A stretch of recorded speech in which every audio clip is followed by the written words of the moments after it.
Casagrande Senzala, um dos livros mais importantes e também mais polêmicos sobre a formação do Brasil. Agora, como é que se transforma um texto desses, tão denso, numa história em quadrinhos? É exatamente nisso que a gente vai mergulhar agora, para ver como essa adaptação deu vida às ideias que moldaram o país.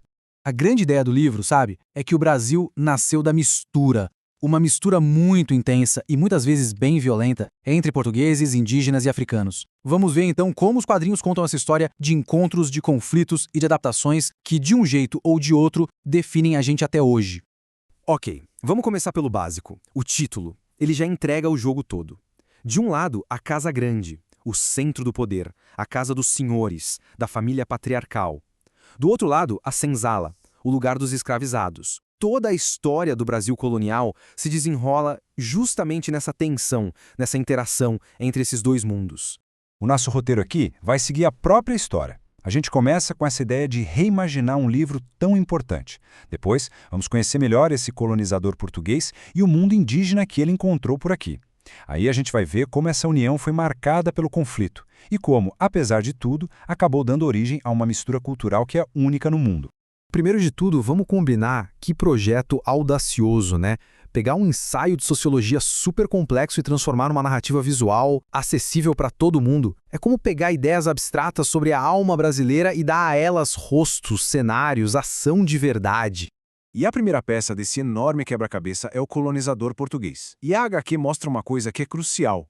Ele não era um europeu qualquer, um europeu padrão.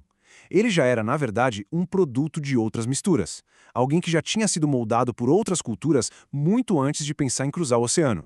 E olha, essa experiência anterior foi fundamental. A HQ deixa isso bem claro. Quando os portugueses chegaram ao Brasil, eles não estavam pisando num mundo totalmente alienígena. Eles já tinham na bagagem um século de vivência nos trópicos, navegando, negociando na África, na Índia. O calor, as doenças, a natureza exuberante, nada disso era uma novidade completa. Essa imagem aqui mostra uma diferença, gigantesca. Enquanto o colonizador inglês lá na América do Norte tentava recriar a Europa tijolo por tijolo, o português, ele se adaptou. E o melhor exemplo disso está na comida. O trigo europeu simplesmente não vingava nesse clima. A solução? Adotar a farinha de mandioca, que era a base da alimentação indígena. A fusão cultural começou literalmente no prato. Já que a gente falou em mandioca, vamos virar o nosso foco agora para o mundo que os portugueses encontraram aqui.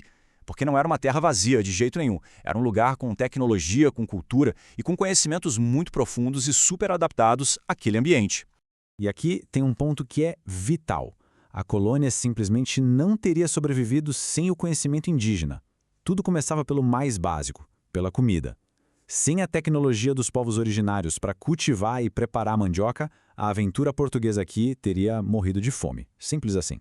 E, gente, não era um processo simples, não. A mandioca brava, que era mais comum, é venenosa. Os quadrinhos mostram em detalhes a tecnologia indígena para transformar veneno em comida. Esse processo todo de raspar, espremer para tirar o veneno, secar, isso é pura biotecnologia ancestral. Um conhecimento que era a diferença entre a vida e a morte. Ok, além da comida, o transporte.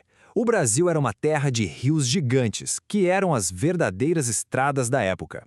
E para navegar por eles, a canoa indígena era a tecnologia perfeita. Leve, ágil, muito, mas muito superior a qualquer barco que os europeus pudessem tentar construir por aqui. E essa adaptação entra em tudo, sabe? Até no dia a dia, na coisa mais íntima. A rede de dormir, por exemplo, que era uma solução genial dos indígenas para o calor e para os insetos, foi adotada por todo mundo e virou um dos maiores símbolos do Brasil. A influência indígena está literalmente na ponta da nossa língua. Palavras como pipoca, capim, abacaxi, elas foram todas absorvidas pelo português. A língua que a gente fala hoje é o registro vivo, permanente, dessa herança toda. Agora, é fundamental a gente entender uma coisa. Essa mistura toda não foi uma troca pacífica e boazinha entre iguais. De jeito nenhum. Ela foi forjada no fogo do conflito, da violência, da exploração. E a HQ não foge dessa contradição que é o ponto central da nossa história. E aqui a gente vê essa contradição escancarada, na imagem mesmo. De um lado, os padres jesuítas catequizando, ensinando as crianças indígenas. Do outro, essas mesmíssimas missões se transformando em locais de exploração de mão de obra. Era a cruz e a espada andando juntas, lado a lado. E para não deixar nenhuma dúvida, a HQ cita o texto original. O que era para ser um projeto heróico de catequese acabou se tornando, na prática, um sistema que transformava os indígenas em, nas palavras do próprio livro, verdadeiros escravos. O resultado disso tudo? Bom, as consequências foram simplesmente devastadoras. As guerras, as doenças que eles não tinham como combater, a imposição de um trabalho brutal, a destruição das famílias, tudo isso levou a um despovoamento catastrófico. E é dessa colisão tão violenta que nasce o Brasil. Uma cultura profundamente misturada, onde a herança europeia e indígena se entrelaçam. Mas peraí, tá faltando uma peça fundamental nesse mosaico. E para entender como a influência africana entra nessa história, a HQ faz algo muito interessante. Ela nos leva de volta para Portugal. O que a HQ nos lembra é que Portugal, por séculos, teve uma influência gigantesca dos mouros, lá do norte da África. E essa herança veio na bagagem do colonizador, veio na arquitetura, no gosto pela água e pelas fontes, em vários hábitos sociais.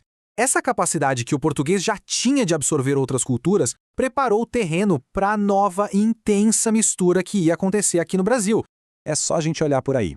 Os azulejos das nossas igrejas, as janelas de treliça, os muxarabes ou até um prato tão comum como um cuscuz são marcas dessa herança moura que os portugueses trouxeram e replantaram aqui.